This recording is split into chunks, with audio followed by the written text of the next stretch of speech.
This is a very controversial subject, but the majority of the video is intended to be non-partisan. I'm only giving you the information so you can decide for yourself. Nevertheless, I can't really stop you from projecting your preconceived notions onto me, so I'm going to tell you exactly what I think, but only at the very end once you've seen all the data. That being said, in this video I say what I mean and I mean what I say. Do not attempt to extrapolate some hidden message that I clearly did not explicitly say. I will merely be pointing out the statistics and commenting on the logic behind our conclusions regarding the prevalence of racism in law enforcement. If you want my take on this all, stay till the end.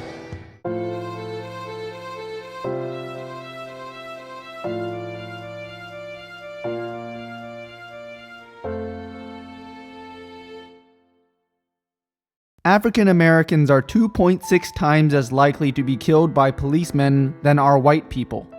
They are also more likely to be unarmed when they are killed. We're going to be primarily focusing on the left statistic because that's the most comparable with the other statistics we'll be looking at later. In either case, for many people that's a clear sign of racism. But some of us like to have a little bit more context before we make a decision on this. Not all of the discrepancy is necessarily based on racism, so let's introduce a few more variables to adjust our results. We're going to look at three groups of statistics which we'll call profiling danger, occupational danger, and population danger. Profiling danger represents how dangerous the police are to black people compared to white people. These are our bases of comparison and the stats used by mainstream sources. Population danger is how dangerous black people generally are compared to white people. And occupational danger refers to how dangerous black and white people are, respectively, to police officers specifically. While occupational danger is the most specific in terms of context, it comes at the cost of the sample size.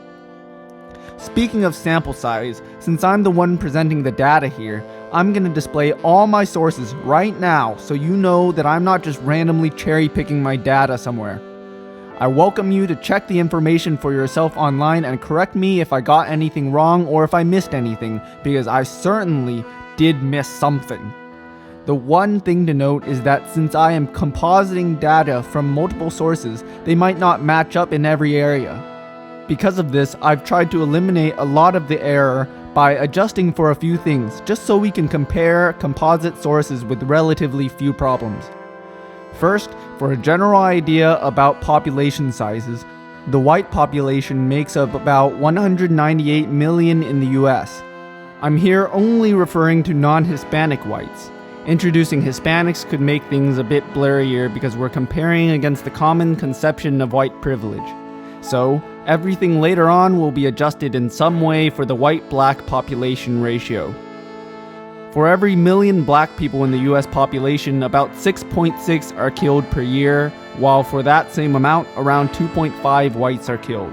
That means blacks are about 2.5 times as likely to be killed by police as white people are. That's pretty close to the 3 times number given by mapping police violence. But the number tells us nothing about why police kill more blacks. It could be racism, but it could also be many other factors like the frequency of interaction or how dangerous the location is. If you think you're in danger, you're more likely to pull out your gun and fire on the source of danger. In 2017, around 5,000 blacks were arrested for murder, while around 4,200 whites were arrested for murder. Keep in mind, these are arrest numbers, not convictions, meaning the stats themselves can reflect their own racial bias. But if you adjust for populations, things don't look good. Taken at face value at least, black people are somewhere around 5 times as deadly as white people. Compared to our earlier profiling danger ratio, which represents how often police kill black people compared to white people, it seems that police officers might actually be underestimating how dangerous black people are. Besides how deadly people are to the general population, we actually have some numbers about how deadly they are specifically to the police. Again, black people are about 3 times as deadly toward policemen as white people. Compared to the profiling danger ratio again, it seems black people are just as dangerous to policemen, as policemen are to black people. Again, we're comparing cop killers, many of whom have some sort of mental illness because they're criminals, to cops who may or may not be shooting in self-defense. But the numbers don't particularly support the idea that police killings are racially motivated. So far, we've examined some trends which might give a little bit more context to the racial policing issue. We know that black people are more likely to be in contact with police, but there are more questions to be asked.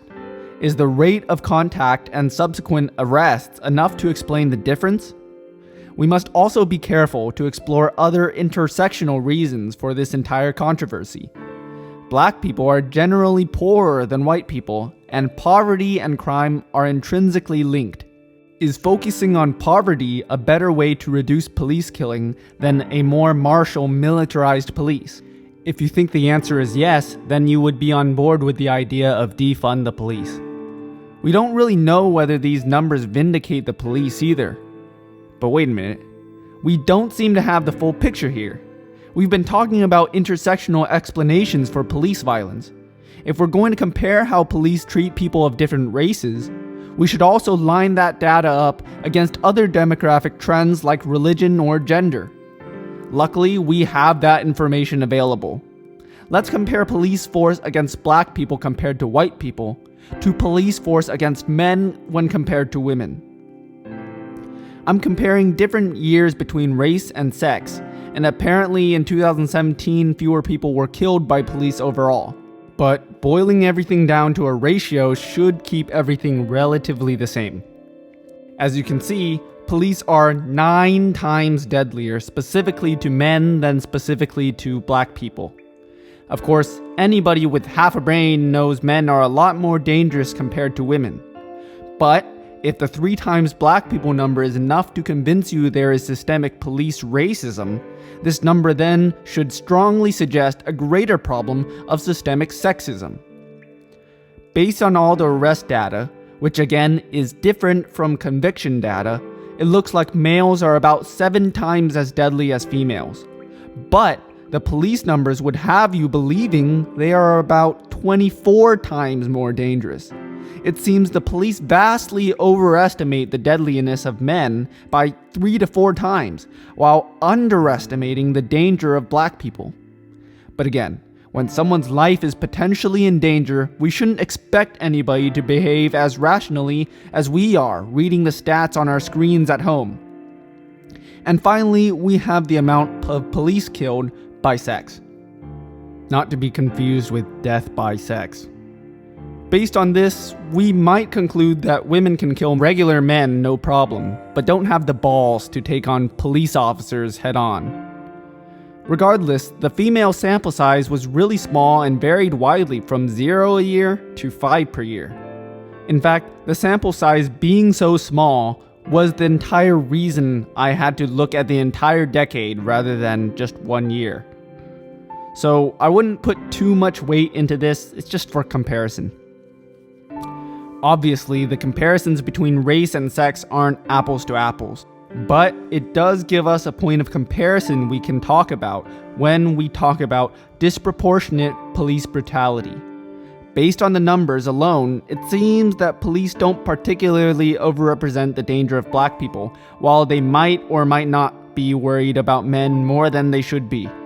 So, considering what I've presented, if you think there is indeed still evidence for systemic racism in the police, you must also confront the possibility of an even deeper and unnoticed discrimination against men. But wait, there's still more. I have a couple more stats here just to confuse the issues even more. These will concern police violence as a whole rather than just as a function of racism, and general attitudes about race relations. Here is also where I'm going to start giving my personal opinion on certain matters. This chart shows the rate of police killings and violent crime rates specifically have nothing to do with each other. It's important to note this is a comparison not to murder, but violent crime. It's also important to note that the number of police killings doesn't necessarily reflect any race pattern within those that are killed. Finally, This shows that police brutality as a whole can't be completely justified by crime rates, suggesting that even if the problem isn't race-based or sex-based, law enforcement agencies should still consider a huge overhaul. According to the Prison Policy Initiative, the US police is much more deadly in general than other developed countries. I have my own theory as to why. You know how America's murder rate is much higher than other countries as well? The problem can be traced back to one greatest common factor: guns. The OECD notes that Americans are much better at killing each other because of guns. And when you're trying to police citizens who are armed to the teeth, the homicide rate naturally should go up. Moving on to attitudes about race. While black people often see their race as an important part of their identity, whites often don't think it's all that important. Now, if we establish that racism is a feeling of superiority due to race, how can you be racist if you don't think race is important? And if you are fixated on race and you look for racism everywhere, you will find it. As one of my favorite YouTubers, Lindy Beige, says, every one of us is in the perfect position to appreciate our own disadvantages in life. The claim that racism affects all aspects of life is unfalsifiable. Unlike overt racism like Jim Crow laws specifically targeted to black people, or Trump's refusal to condemn neo-Nazis, there's no concrete evidence for systemic racism in the United States. One of the best tools a rational skeptic has is Hanlon's razor. You shouldn't automatically assume racism when something else might offer a better explanation. Of the many challenges African Americans face, they all happen to be challenges poor populations as a whole face as well. Hispanics face them, Native Americans face them. Strangely enough, Asians and Jews don't seem to face as much racism. They also happen to be not as poor. Racism certainly exists aplenty in America, but the numbers don't support the idea that racism is playing as huge of a role as we'd be led to believe. But there is evidence of racial attitudes in the form of polling. Another Pew poll suggests African Americans particularly place emphasis on the uniqueness of race. And we've already established that blacks are more proud of their racial identity than any other major racial group. Dividing people into different groups and placing emphasis on what makes your own group special, focusing on what divides us rather than the challenges we face as humans, that sounds a lot like the tribalism that's historically led to discrimination and racism. The overall concept of racism has always been the idea that you can feel good about yourself because you are inherently special or better without even having to work for it. This sort of thinking turns people into labels and comparisons of in-groups and out-groups rather than individuals with unique ideas and talents. It makes us forget about our humanity and the challenges we all face in life, instead dividing us against each other. We will never overcome our tribalistic nature until we learn to put aside our differences and work toward the greater goal of helping out our fellow humans, not as labels, but as people.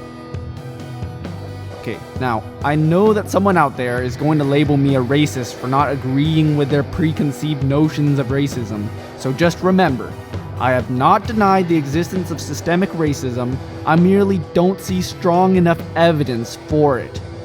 I have not denied that racism exists, I only reject the idea that the wider society is built to oppress people of color. In any case, denying the existence of racism doesn't equate to being racist, just as denying the existence of misandry doesn't equate to being misandrist. Advocacy of colorblindness does not equate to a failure to recognize racism in others. Failure to recognize racism also does not itself imply racism. A statistical generalization of a group of people doesn't imply the characteristics used to describe said group are an inherent property of the group. Neither does it imply said characteristics accurately or precisely describe any particular member of said group. And finally, I don't know why I have to say this, but just because I sound like a white guy doesn't mean that my opinion is somehow automatically invalid. If you think white people shouldn't be allowed to talk about race, you're racist.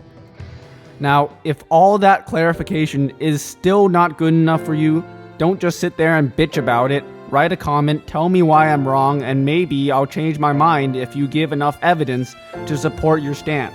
If you like the music, click the link in the description below to visit my Bandcamp and download the Beyond Philosophy soundtrack for free. Hopefully I can escape this political talk without getting eaten alive. I'll see you next week with some actual philosophy for once. I'm and I approve this message.